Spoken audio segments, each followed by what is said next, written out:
கொதிக்குதா, அப்படியே கொடையுதா, எரியுதா? எனக்கு எப்படி இருந்திருக்கும்? என்ன தூக்கி எறிஞ்சல, இப்ப பொண்ணை பொறுத்து தூக்கி எறிஞ்சிட்டா, தூக்கி எறிஞ்சிட்டா.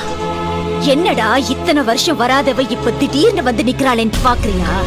நான் உன்னை லவ் பண்ணி நீ எப்படி என்ன தூக்கி எறிஞ்சியோ அதே மாதிரி நீ ஒருத்திய லவ் பண்ணி அவ உன்னை தூக்கி எறியணும் தானே இத்தனை நாளா வெயிட் பண்ண.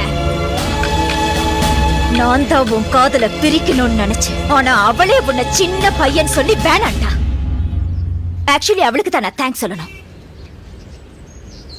ரேடியோல உன்ன மாதிரி பேசினது, ஆக்சிடென்ட்னு சொல்லி உன்னை அலைய வச்சது எல்லாம் எல்லாம் எல்லாம் எல்லாம் எல்லாம் நான் தான். அந்த ஆண்டவனா பார்த்து எனக்கு ஒரு பொண்ணை கொடுப்பான், அவளோட நான் சந்தோஷமா இருப்பேன்னு பெரிய ரஜினி மாதிரி எல்லாம் பேசின. இப்ப என்ன ஆச்சு? வச்சா லாப்பு. உனக்கு என்னைக்குமே நான் தான், எனக்கு என்னைக்குமே நீதான். இத ஓ ஆண்டவனால கூட மாத்த முடியாது. நான் பாக்குற லெஃப்ட்ல விட்டா ரைட்ல திரும்பிக்கும். வரட்டா?